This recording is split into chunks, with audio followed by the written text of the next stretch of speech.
মাসুম ভাই না? চলে আসলাম আজকে আমরা ঘুরতে বাচ্চাদেরকে নিয়ে গ্রিন অ্যাগ্রো পার্কে। আমরা কথা বলবো মোহাম্মদ মাসুম ভাইয়ের সাথে। মাসুম ভাই এখানকার বিশেষ একটা দায়িত্বে আছে।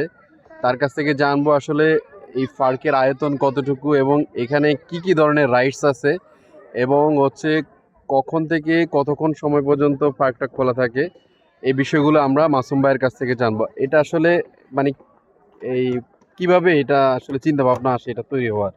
এটা চিন্তা ভাবনা আসে আপনার আমাদের রাইড আপাতত আমরা 3টা 4টা দিয়ে আর কি উদ্বোধন করছি। এখন আমাদের যে রাইড গিরি আছে আমরা আরো অর্ডার দিছি, আমাদের রাইড গিরি আরো আসবে। তা আমরা এই রাইড গিরি আমরা অর্ডার দিছি, আমাদের কিছুদিনের ভিতরে আইসা পড়বে। আর আমাদের কাজ হলো আস্তে আস্তে কাজ চলতেছে, পুরোটা কমপ্লিট হচ্ছে। আর দ্বিতীয় কথা হলো আমার কি কি রাইড আছে এখানে এখন? এখানে রাইড আছে, নৌকা আছে, জি। ট্রেন আছে। এটা কি কি বলে? এটা কোনটা? এই যে নৌকাটাকে হ্যাঁ। এটা একটা রাইড বলে আর কি, ইতে রাইড বলে। ঠিক আছে, নৌকা রাইড আছে, আর হলো বাচ্চাদের জন্য মিনি ট্রেন আছে।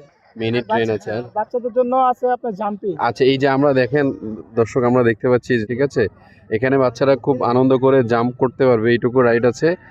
আরো জানবো আমরা। আর হচ্ছে যে এখানে দেখেন বাচ্চাদের জন্য এটা কি কি বলে? এটা হানি সিং বলে। হানি সিং, হ্যাঁ, হানি সিং দোলনা আছে। এখানে বাচ্চারা এই রাইডটা উপভোগ করতে পারবে। এই দুইটো রাইড আপাতত রেডি আছে। আর এই পাশে দেখেন একটা জাম্পিং নৌকা আছে। এটাকে হচ্ছে যে উড়ন্ত নৌকা বলে। উড়ন্ত নৌকা বলে, হ্যাঁ। এই উড়ন্ত নৌকার একটা রাইড আছে। এটা টোটাল আয়তন কতটুকু? এই এই যে এই জায়গাটা আছে, জায়গাটার আয়তন কতটুকু? এই জায়গায় তো আপনার এই, সঠিক আমার জানা মতো বিশাল এরিয়া নিয়ে আসলে দর্শক আপনারা যে আসলে অনেক বড় এরিয়া, হ্যাঁ। ওইদিকে একটা ফিলার দেখা যাচ্ছে যে লম্বা উঁচু লাইটের মাঝখানে ওই জায়গা পর্যন্ত বিস্তৃত চারপাশে, এবং খুবই মনোরম একটা পরিবেশ। আপনার হচ্ছে ন্যাচারালি যেটাকে বলা যায় খুবই প্রাকৃতিক পরিবেশ, এই ধরনের একটা পরিবেশ আপনারা এখানে পাবেন। এবং যারা বাচ্চা কাচ্চা নিয়ে বিভিন্ন রকমের প্রোগ্রাম করতে যাচ্ছেন বা আপনাদের জন্মদিনের অনুষ্ঠানগুলো অথবা অনেকেই হচ্ছে যে ফ্যামিলি প্রোগ্রাম করেন, এই ধরনের প্রোগ্রামগুলো করার জন্য কিন্তু এই জায়গাটা খুবই সুইটেবল, হ্যাঁ। ঠিক আছে, লম্বা এখানে দেখেন ছোট্ট একটা মিনি ঝর্ণা আছে। আমি যদি একটু জুম করে আপনাদেরকে দেখাই, ঠিক আছে, ঝর্ণাটা আমার কাছে খুব পছন্দ হয়েছে। দেখেন দর্শক, এই যে জায়গাটা আছে এটাকে এক সুন্দর একটা ঝর্ণা আছে এখানে। আমি যদিও অ্যাড করে দিব ভিডিওতে পরে।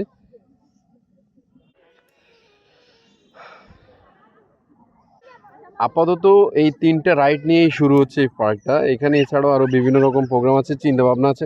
আচ্ছা, লক্ষ্মীপুর শহর থেকে আপনারা কিভাবে সহজে আসবেন এটা আমরা মাসুম ভাইয়ের কাছ থেকে জানবো। কিভাবে একজন মানুষ খুব লক্ষ্মীপুর শহর থেকে আসবেন আপনার মাস্টারহাট, জব্বর মাস্টারহাট, তারপরে ওইখান থেকে হারুন মাঝির গোজা বললে সবাই দেখাই দেবে। ওই হারুন মাঝির গোজা গ্রিন অ্যাগ্রো পার্ক। যারা অটোওয়ালাকেও বললে তারা নামাই নিয়ে এখানে এসে নামাই দিবে। আচ্ছা, এখানে খুব সহজে আপনি চলে আসতে পারবেন। আপনি যদি ডিরেক্টলি একটা রিক্সা নেন লক্ষ্মীপুর সদর থেকে, তাহলে হচ্ছে যে আপনার গ্রিন অ্যাগ্রো পার্ক, হ্যাঁ, এটা জববোর্ড মাস্টার থেকে কিছুটা 1/2 কিলোমিটার, আপনার হচ্ছে 0.5 কিলোমিটার দূরত্বে এটা অবস্থিত। আপনারা যারা আসতে যাচ্ছেন সবাইকে স্বাগতম রইল। এখানে আর সব সংযুক্তি যেটা আছে সেটা হচ্ছে আপনার বাচ্চাদের টিকিট লাগে না, মেবি বাচ্চাদের কোনো ধরনের টিকিট লাগে না, তাই তো? হ্যাঁ হ্যাঁ, বাচ্চাদের টিকিট লাগে না, কিন্তু যারা বয়স্ক আছেন তাদের জন্য পার টিকিটের মূল্য হচ্ছে 50 টাকা। আর যে রাইডগুলো আছে প্রত্যেকটা রাইডের টিকিটের দাম কেমন? 30 টাকা। আচ্ছা, প্রত্যেকটা রাইডের দাম হচ্ছে 30 টাকা করে। তো আপনারা যারা সন্ধ্যাবেলার সময়টাকে পারিবারিকভাবে উপভোগ করতে যাচ্ছেন তাদেরকে অবশ্যই গ্রিন অ্যাগ্রো পার্কে স্বাগতম রইল। ধন্যবাদ সকলকে।